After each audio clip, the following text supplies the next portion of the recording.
What's going on, everybody? It's Geoff Grammer with the ABQJournal, and you are joining me here in the pit. It's about 55 minutes, it looks like, before game time between the Nevada Wolfpack and the UNM Lobos. Let me flip this on here real quick for you. Got some people warming up down on the court. The Lobos wearing their white uniforms tonight. It is a white out here in the pit. As you may or may not know, this is game number 1,000 in the pit. And 1,000 men's basketball games anyway, not 1,000 games total, just 1,000 Lobo men's basketball games here in the pit. This is game number 1,000. It's kind of fitting that it is the Nevada Wolfpack that has Steve Alford as head coach and Craig Neal as the associate head coach, because between the two of them and, of course, UNM's coach, Richard Pitino, there's well over 200 games of those 999 that have already been coached here. Well over 200 of them, well over about a quarter of them, I think, is what it comes out to, have been coached by the three men that are going to be in this arena tonight. And should be fun because Nevada is in a really weird spot right now. Let me adjust this real quick so you guys get a little bit more of them than of me. So, it looks like everybody's suited up. I don't see anybody not suited up for the Lobos, not off the top of my head anyway. I have not yet talked to anybody down there about health and all that kind of stuff for everybody, but nobody has alerted me to anybody not being suited up or anything like that. So, Lobos and Nevada Wolfpack, it's an interesting one because, well, the Lobos have been playing fine. They are 11-3 overall, 3-0 in Mountain West play. Two of those wins, San Jose State here in the pit, and Fresno State on Tuesday night in Fresno are against two of the bottom four teams that the Lobos frankly should beat. The Colorado State win, still debatable exactly where that should rank in terms of putting too much weight into it. Now, it was on the road, and it is a Colorado State team that beat this Nevada Wolfpack team. So I think Colorado State's a pretty good mid-level team in the league. I think it was a really good win, and it was a game that the Lobos dominated, frankly. They were up 17 points with the minute 37 to go in that game when they kind of called everything off and kind of quit scoring. And Colorado State hit 2 threes and has had a three-point play in about a 60-second span over the last, from about 137 down to about 30 seconds left in the game. They scored 9 points while the Lobos had already kind of called everything off. So 17-point game ended up looking like a 8-point win, but it wasn't really close. They dominated that game on the road, and they're coming off back-to-back road wins in Mountain West play. You can't complain too much about that. So if the biggest complaint you have about the Lobos is that they aren't blowing teams out as much as fans want them to, that's a much better place to be in than Nevada is. Remember, preseason, UNM picked second in the preseason poll. Nevada picked third in the preseason poll, also considered to be a league title contender. And along with Boise State, who was picked first, and then out of nowhere, Utah State gets into the mix, and of course, San Diego State is in the mix. So those were the top five in my preseason poll. Not everyone even had Utah State at 5, though. So Nevada, though, they, on the other hand, while New Mexico's been beating teams, comfortably, I guess, Nevada's in a bunch of one-possession games, but they're 0-3. They don't have a win to show for it so far. They lost to Colorado State one possession at home. They lost at Wyoming in a one-possession game. They lost at home to Utah State on Tuesday, in a game that ended up being 5 points, I think it was, but obviously close throughout. They're hurting, and if they don't win tonight, they would not only be starting at the obvious 0-4 in Mountain West play, they have a bye next. And the midweek games coming up, Nevada doesn't play, so they would be sitting at 0-4 and sitting on a week of being 0-4 before they play again next Saturday. And then even then, their opponent, I believe, I'm going to pull up their schedule so I don't misspeak here.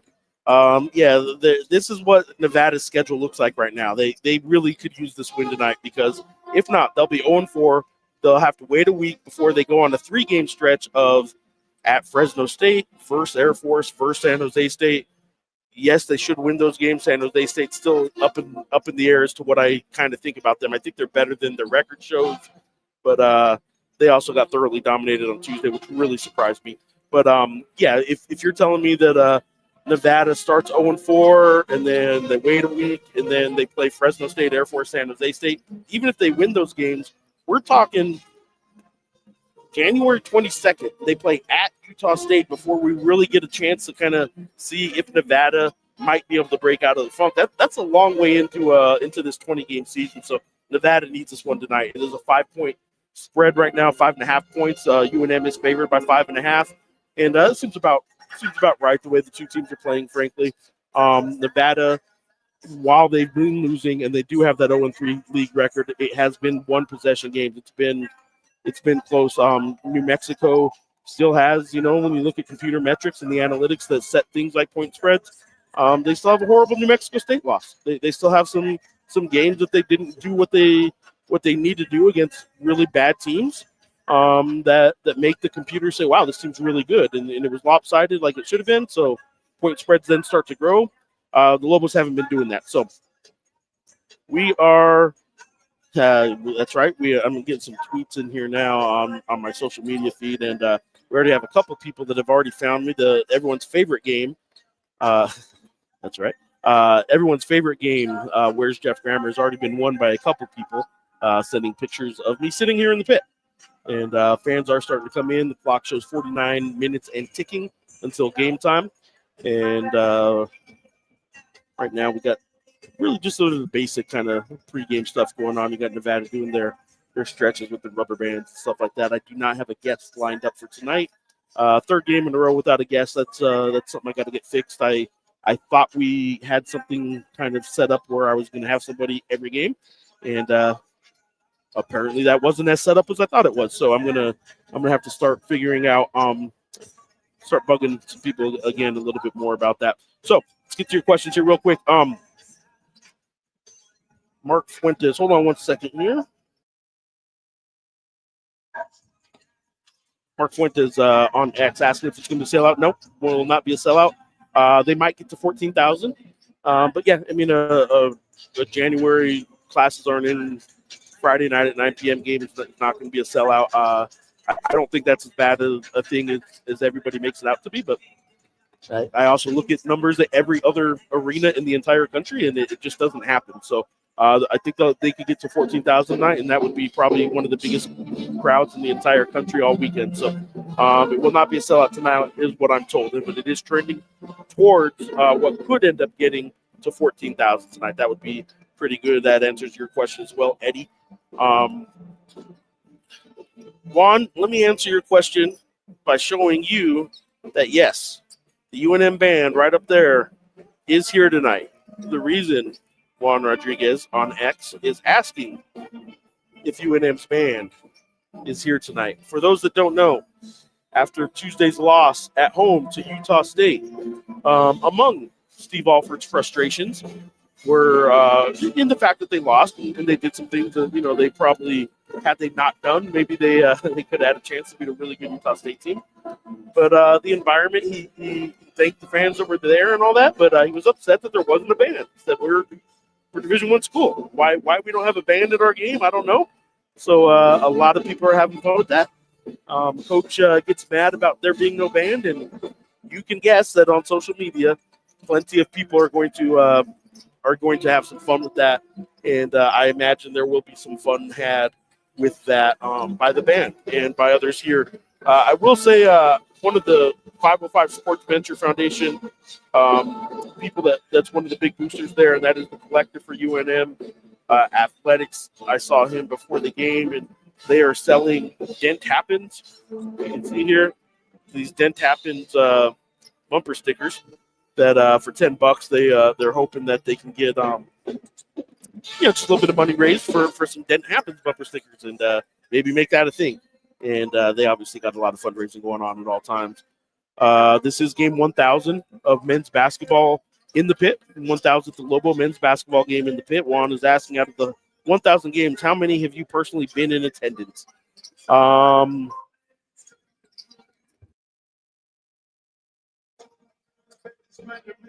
good question. I'll have to figure that out. I mean, I've been doing this since my 13th season covering them.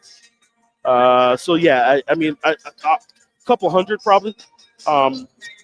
Certainly a few hundred of them. Let's see. If Patino has coached 60-something at home, I've been to every one of those. If Craig Neal coached 60-something, I've been to every one of those. 103 is how many Steve Alford coached as the Lobo coach. I was not at all of those, but I was at some of those. And then obviously there was the Paul Weir era. Forget it as much as you may want to. It did exist. There were 4 years there. Now one of them was played out of state, so games weren't in the pit. Yeah, I'd say a few hundred games for sure. And you know, and you are throwing me off my game here. I will ask you though, since you're right here, how close is tonight going to be to what, 14,000? Is that a doable number? 14,000. That's what I was just saying. So a little north of that. Okay, so there you go. A little north of 14,000. I'm being told, and that's good. That's a good. Again, it's not going to be a sellout, but I think north of 14,000 on the Friday night for a 9 p.m. game is very good. How are you doing? I know there are a lot of people out tonight that are certainly happy to see Alfred. What did Alfred and Neil get at the Frontier today? Fake Matt Mummy, that is a hell of a question. For those that don't know the Frontier, the owners of the Frontier, big-time boosters here at UNM Athletics, and certainly know Craig and Steve very well. And I would be shocked if every time they come back to Albuquerque, they don't make a stop or two at some of their favorite places. And frankly, the Frontier might be one of them. I can tell you, I remember, I think it was Corey Alford. I don't think it was Bryce. Maybe it was Bryce. But one of those two, one of the Alford boys told me once that every time they come back, they got to go get – there's a one burrito in particular that they got to go get at Twisters. Twisters, for those that don't know, is El Pollo Hermanos on Breaking Bad. It was a Twister store that they made into El Pollo Hermanos. But there's a local chain here called Twisters that has some fantastic Mexican food, a little bit more of a fast foodish. I don't want to say fast foodish, but it's not as sit down as a fancy restaurant. It's not exactly a McDonald's fast foodie place either. But Twisters, one of the Alford boys I know loves going back to. All right. What's up, Jeff? What are your thoughts on Braden A so far this season? Braden Applehunt's been good. He has developed into. Frankly, going into your third year and having not done much your first 2 years, with the understandably so. I mean, he had a shoulder injury 1 year. He was a freshman 1 year. This is how it used to be. You wait till your third year till you develop. But because it hasn't been that way for a few years, I will admittedly tell you that I sort of thought maybe the window had passed, or closed a little bit rather, at the time had passed, to think that he was going to really become what he has become. And what he has become is an absolutely valuable, legitimate, valuable role player on this team that I think has a place. And if they're going to be successful, it is going to be because he, comes in and knocks down some threes. Now, he has to get better on defense. I'm not going to lie. When you see Braden Applehunt's not on the court, when you're wondering why, I mean, he just hit a three. Why is he not on the court? It often has to do with getting blown by on defense or blowing a defensive assignment. He is getting better at defense. Frankly, he's working ahead of it. I'm not trying to sound, I'm not trying to patronize him or anything like that. He is working at it. He's trying to get better at defense, and that is the give and take, if you will, with Braden right now. Fantastic shooter, the best shooter, the only guy on the team I'd call a shooter.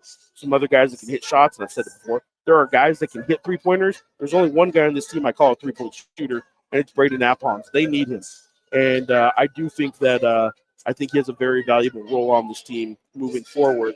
I just think he needs to probably just a half step quicker somehow on defense, or be a little bit better of when you are beat, accept being beat and don't make a silly foul trying to make up for getting beat.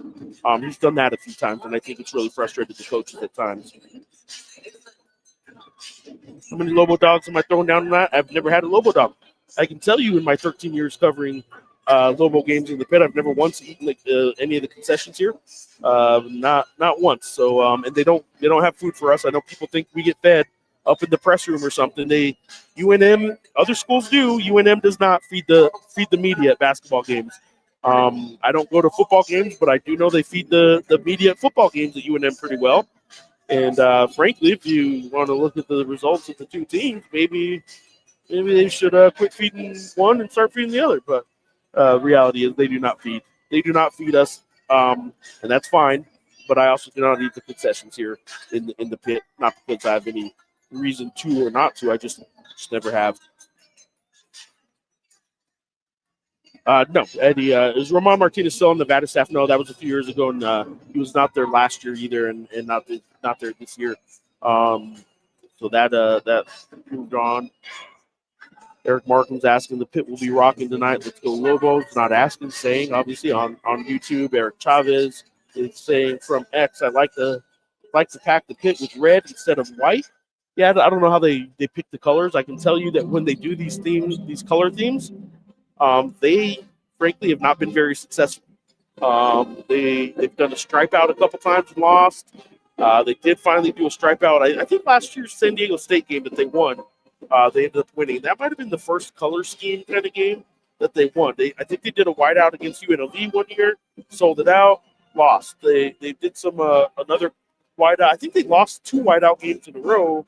I know one was to UNLV. The year they started 14-0, they lost to Fresno State, and then they came back home and had a whiteout, sold-out game against UNLV and lost. So, yeah, they actually don't have a good record in these whiteout games. And will certainly be something I look up if they happen to slip up and lose tonight.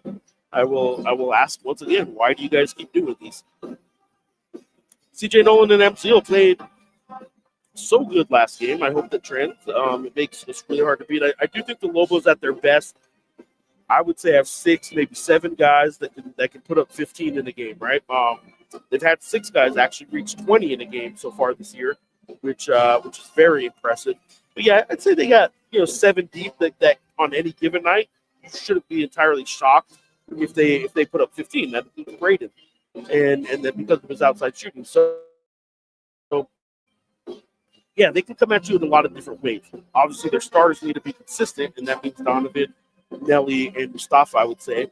But True, CJ, those 2 guys pretty consistently need to get up to double digits. I would say Braden is the guy that can a little bit more consistently start getting up to 8 or 9 a game, which would really help this team. But they're already dangerous. They really are.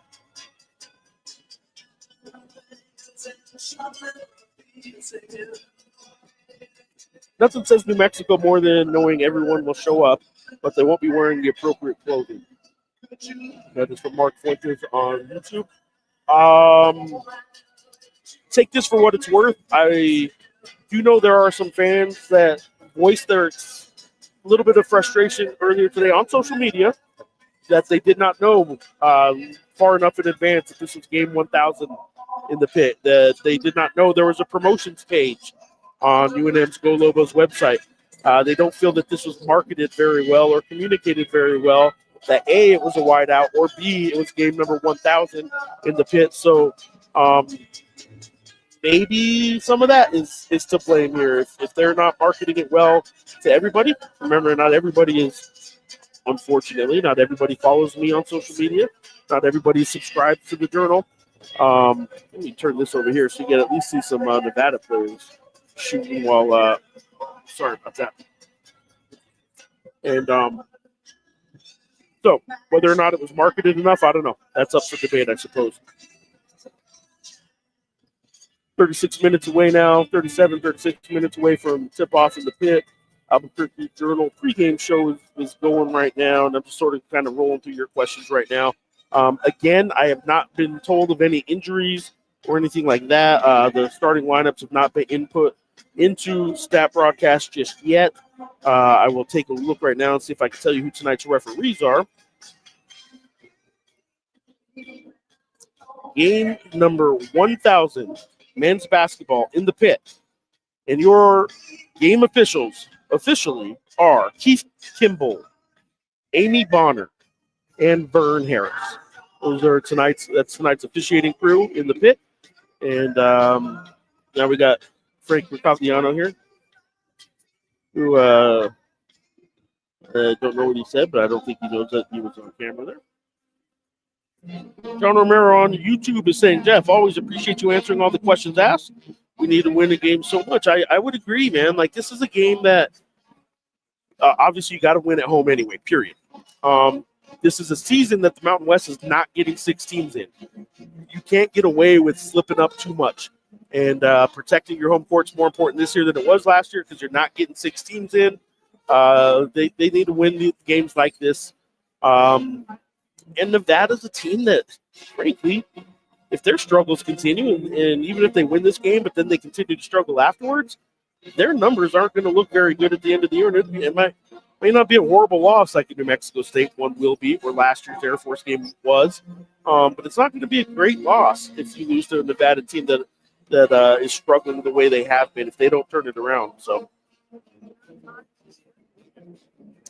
GPAC Lobo, is anyone currently in the doghouse? Sacco, Webb, question mark. I mean, Sacco and Webb, it's sort of a you can't play everybody sort of thing, right? Like a lot of people ask me, and they have for 13 seasons. It's not just this year. Excuse me. But for 13 seasons, I get asked more consistently about why a coach didn't do this kind of defense, why a coach substituted so-and-so out of a game, and then the third most consistent thing every game is why didn't somebody who's always at the end of the bench not play? The reality is the guys at the end of the bench just don't play a lot, and I don't think Sacco or Quentin Webb are the doghouse at all. Now they might be, but it's just that those two guys have never come up in any conversation I've had with assistant coaches, with Richard Tino about anything being wrong with them. It's just they can't play everybody. In fact, some would argue they're playing too many players in most games. I know a lot of fans get mad that so-and-so's not playing. Well, maybe instead of letting a guy play 2 minutes and then subbing him out so you can make sure you get another guy in, you let that guy ride a little bit more like 3.5, 4 minutes or full media timeout stretch, right? So some would argue that if anything, the Lobos are maybe playing too many guys. I do, at the end of every game, I do an emptying the notebook column where the next day, one of the features I have is I break down these lineups. And it will show you how many lineup combinations every team has. The Lobos consistently have far more lineup combinations than their opponents. Part of that's because they're deep. And them being deep means they're playing more players than a lot of teams are. A lot of teams play 7, maybe an 8th guy. They aren't playing 11 and 12 on the bench. So 13 scholarship players. We know Daniel Thomas, while he suits up every game, is really actually a redshirt this year. So really 12 available scholarship players every year. Numbers 11 and 12 right now are Quentin Webb and Ibrahim Asako, who just aren't going to play that much. Frankly, Cade Dodson's probably number 10. The minutes he does get is because you don't want Donovan Dent playing 40 minutes every single game. You do need to get Cade probably a few more minutes to get him ready as an in case of kind of guy. I don't think you need Cade necessarily right now. It doesn't mean he's not going to be a big part of this team. It doesn't mean it's going to be that he's bad. He's actually played some good minutes when he's played. It's just that this team right now, the one position they don't need much help on, as long as they stay healthy, is that point guard spot. Jay is asking from X, any idea on how many tickets sold? Dave Williams was up here, the deputy athletic director. I was told earlier today that it was trending toward 14. It might get to 14,000. Dave says he now thinks it will be north of 14,000. It will not be a sellout. It will not be 15,411, which is the sellout here in the pit.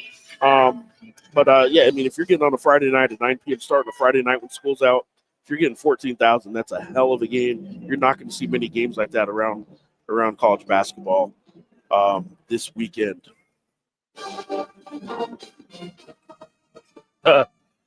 Lucas Pierman, the sports editor of the Albuquerque Journal, is asking, I did have a column in today's paper, the 10 best local games in the pit.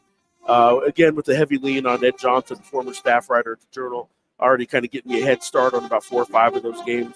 I did adjust the numbers a little bit, my preferences, and took a couple of his out. But I did have a column today, the 10 best games of the pit. Do I have any opinion on the worst? I can tell you there might be one and the same, depending on how you want to define worst games.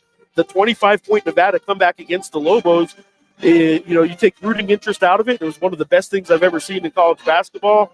Got one team hit 7 3-pointers with 1:49 left in the game. Banks in 2 of them. Marcus Marshall has 5 3-pointers in the last 50 seconds. And the last one he banked in off balance was 7 seconds, forced overtime. Jordan Caroline has the pit record for an opponent in 45 points. In a lot of ways, that was a great game. I put it in today's list of top 10 great games. If you're a Lobo fan, you might include that as one of the 10 worst games ever in the pit. So kind of comes down to how you define all that kind of stuff.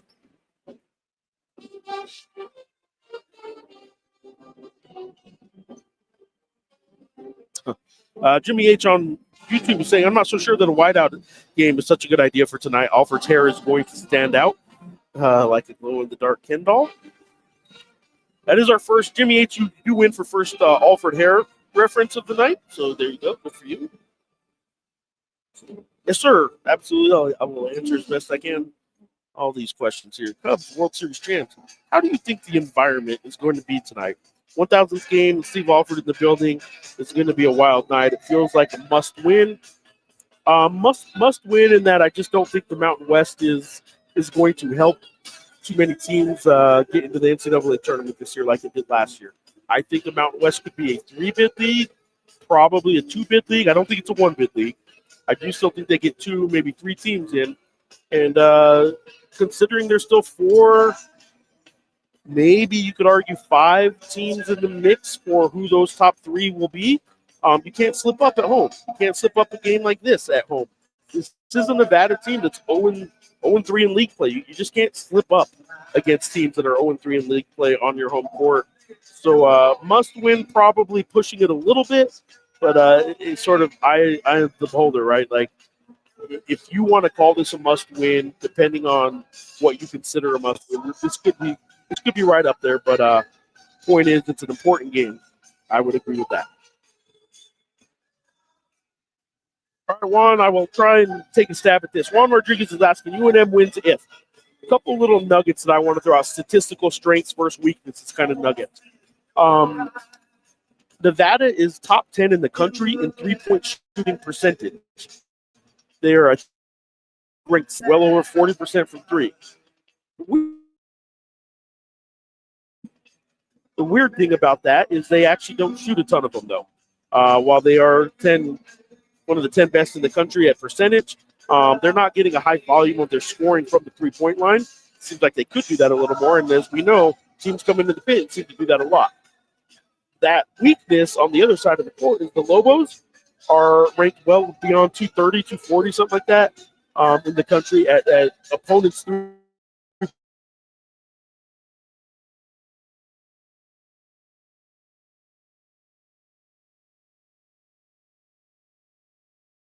Nevada team that hits a high percentage of threes. It does say that the internet connection going down. I apologize if you guys are starting to get the internet connection issues. I don't know what to do about that. I am on the pitch Wi-Fi, so I am not on a hard line up here in Media Row. But anyway, Lobos give up a high percentage of three-point shooting. Nevada hits a high percentage of three-point shooting, but oddly enough, they don't seem to take advantage of that much. Another kind of strength versus weakness, or opposing styles rather, kind of statistic. This is the slowest by far of any Steve Alford coach team from Iowa, New Mexico, UCLA, Nevada, Southeast Missouri State, like all the teams that Steve Alford has ever coached. This is by far the slowest tempo team he has ever coached. They're a snail's pace kind of team. They do not run. UNM is top 10 in the country. I think they're 5th right now in the country in tempo. So those two contrasting styles could be come into play a little bit. And I think one other thing is Nevada is ranked 4th in the country in average roster height. They're tall. They have a 6'9" guard in Kobe Sanders. They have a bunch of 6'7" guards.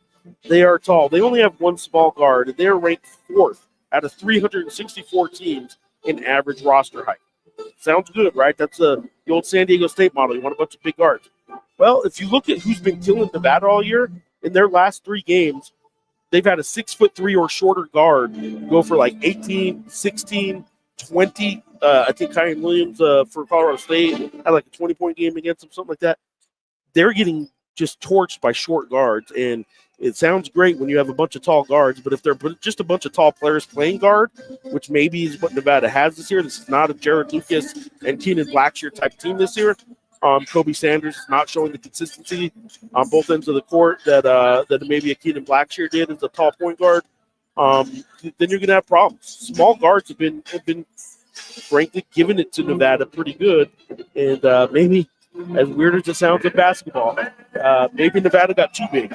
Maybe they could stand to have a couple shorter guards to stay in front of some teams a little bit better. Now, to make up for that, I say make up for that. Steve Alford's teams do this anyway. They have a pack line defense where they just pack everybody in the paint. They don't let you drive to the rim or score inside very well.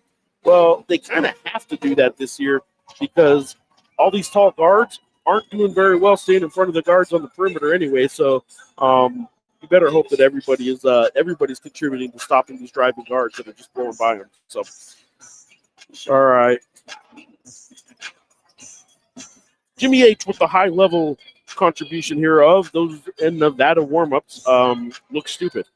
All right. I don't know. You got to remember, you got a couple Indiana guys, a couple Indiana coaches. You got an Indiana Hoosier himself leading the program, and Steve Alford. You're telling me that the striped pants inspired warm-ups aren't doing it for you? Little shout out to the Hoosier State. I don't know.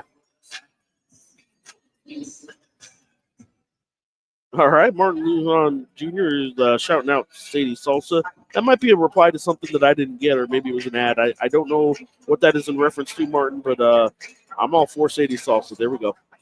All right, guys, thank you very much for tuning in. I'm going to sign off now. If you want more pregame coverage, I'm looking across the way right now at 770 KKOB AM. Robert Portnoy and Hunter Green over there doing their pregame show. You can also get that on 96.3 FM. We're at 24 minutes before tip-off right now in the pit.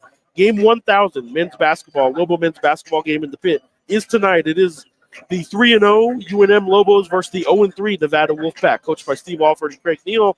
And they are a much better team than 0-3 would suggest. And UNM has been a team at 3-0 that has played down to their competition.